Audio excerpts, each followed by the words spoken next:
Good morning, everybody. I'm Monty the Music Man Seaburns. We're recording at Crestview Junior High School in Huntington, and we are talking with the robotics teams. We have Travis is here with us. Travis, good morning, sir. Good morning. And John, you're also here. Good morning. And welcome to the program. We appreciate having you. And 12 students that are on their way to an international competition. This is the VIQC Robotics. I'm sure I'll mess this up, but the VIQC games, is that right? Yep. All right. Hey, I might get a star for that.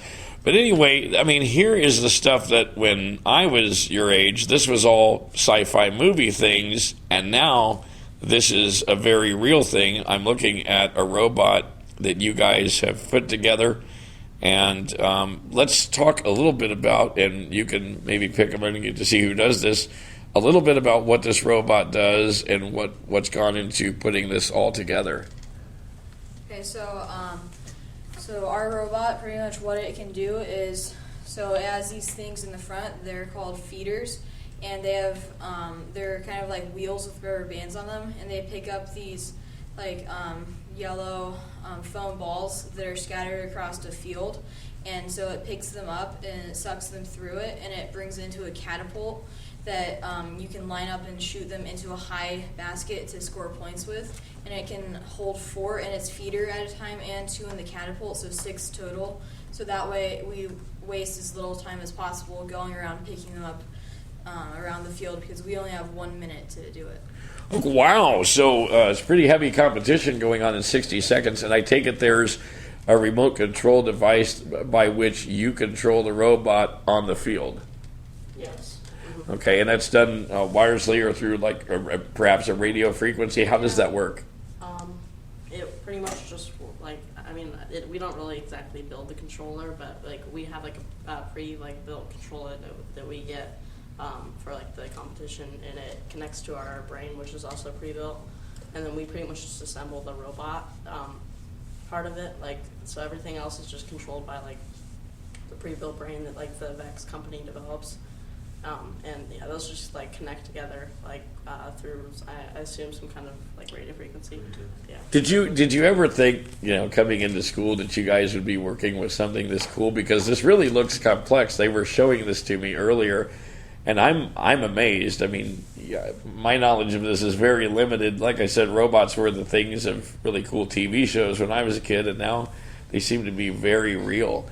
And is there multiple things you can do with just these parts? Yeah, there's a lot of different parts. Like there's angled pieces, there's beams, there's springs and magnets and rubber bands and gears and sprockets and chains and like all sorts of stuff like that. And you can build a lot of different stuff as long as it's in the parameters for that game that year, and just build whatever you want pretty much to accomplish the challenge that they provide. Man, this gentleman is like the spokesman. What's your name? Noah Bollinger. Noah Bollinger. I have a feeling you're going to become the next big engineering design mind. This is really cool.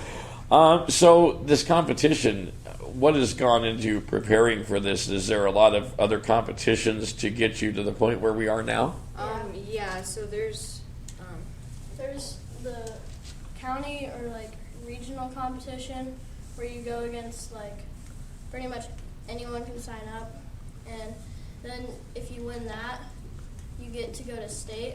And there are also teams that will just get selected just for doing decent. If they have extra slots open for state, they'll just invite them to come to the state competition too. And then if you win that, or you don't have to win it, you have to get like a certain place in it, you get to go to Worlds. Boy, that is fantastic. So obviously a lot of hard work. Let's talk to John Bordeaux. You guys have really been involved with this for a number of years, and I remember working with a robotics team years ago that was designing a cane design for the blind that would beep and warn them of obstacles and this kind of thing, and they brought me in on that, which was really cool. How did you get involved with this, sir? Well, Travis has been doing some robotics with a different type. It's more of a Lego competition and building materials, and then we stopped doing that a few years ago. My involvement has largely been through my kids who have enjoyed VIQC robotics in elementary schools. And so this is actually our first year here at Crestview doing this particular type of competition. And this team has really done exceptionally well. They've exceeded any of our expectations. The first competition they ever had, they ended up winning it. And that qualified them to go to the state competition, which happened in March.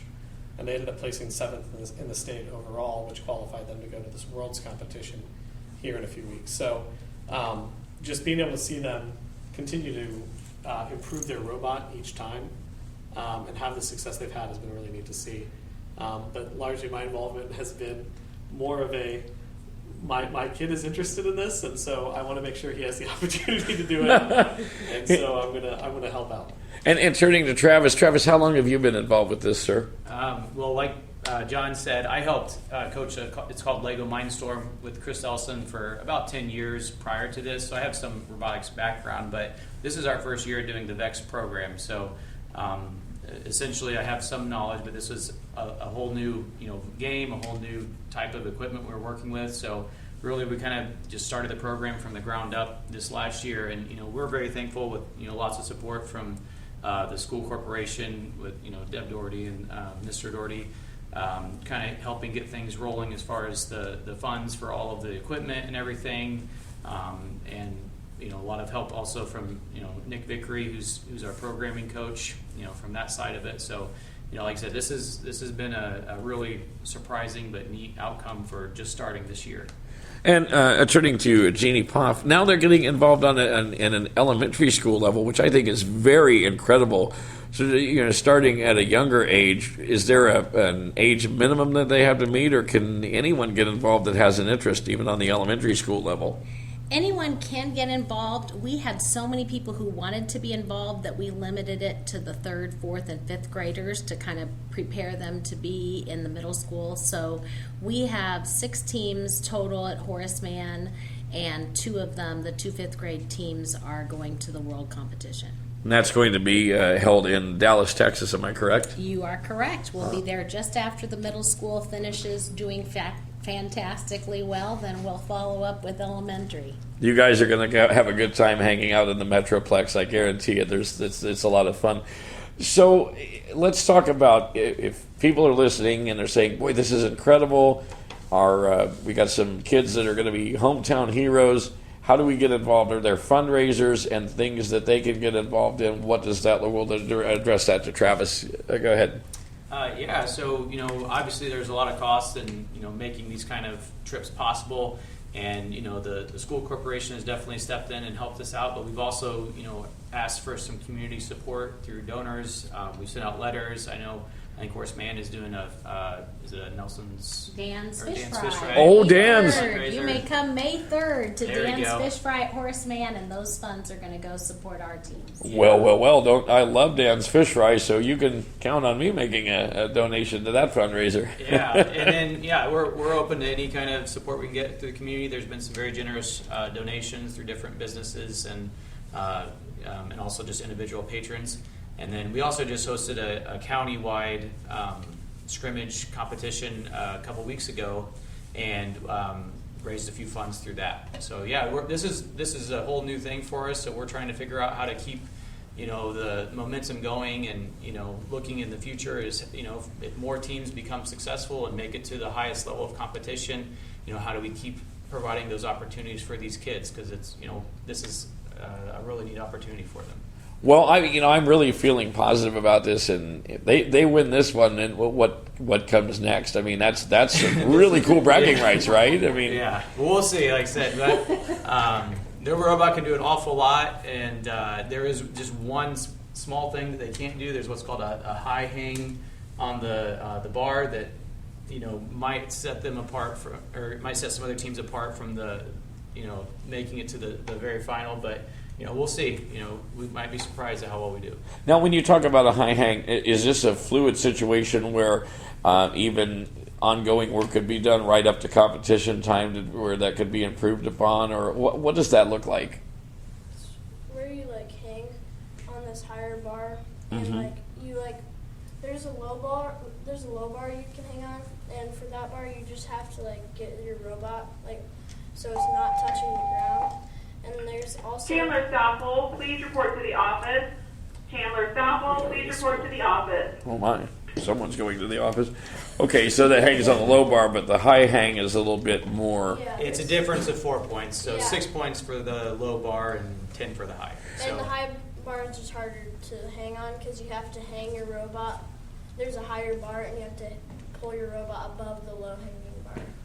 Now, is that something that they could work on in the future, or is the robot limited to what it can do at this current time? I mean, what does that look like? Are limited by our length and width because there's parameters that we have to follow. So we can't compete if we lengthen or widen our robot. And we also have these motors, and we have 6 of them, and you can't have more than 6 on your robot. So, and we need probably even 2 motors to make the high hang work, which we'd have to take a lot of stuff off a robot, and we'd have to add take more stuff to make it shorter and stuff, so we could add it on, and that would just be a difference of 4 points, which we can get 10 20 times that just with the stuff we have right now. That's incredible, your knowledge of this. Your name is? Isaiah Bordeaux. Isaiah. Wow, your knowledge of this. You guys, all of you guys are really enthused about this, and I could tell when I came in here and you were driving the robot around for the video. So if parents or community members want to get involved and say, I want to donate to this, who do they call? We'll direct that to... I guess anyone can answer that question. One of the coaches. Who do they call? How do they get in touch with someone? They can call either school office, Horace Mann Elementary and Crestview Middle School. They'll, the people in the office will definitely put you in touch with one of the coaches, and also, I believe too. I was gonna add. I think that Jeannie wasn't one of your groups making some changes to their robot after state? They did. Yeah. So it is a fluid situation where right up until Worlds, till you compete, you can change what you want to do. So each time my students went to a competition, they saw something somebody else's robot could do and came back and took it all apart and started over. And I had a little heart attack and then recovered, and we kept going. So each time they've taken it apart, but it's that engineering design process where they see something and they want it to be better, and so they go back and fix it and continue working on it. So wow, just really building enthusiasm and hopefully a better future for tomorrow, and that these kids are showing some really good enthusiasm. I'm going to thank you guys for allowing me to come out here and spend a little time with you and help to get this program out to our listeners in the community, and I wish you guys all the best of luck in your competition. thank you very much. yeah, thank you so much. Definitely, and keep in touch once you get back. Let us know how it goes. Stop by the studio. There's always an open door for you. We'd love to have you and talk about how the trip to Dallas went. Yeah, Sounds we'll do. great. All right, that's going to wrap it up from Crestview Junior High School, and we'll get back into more music for you right now. Now.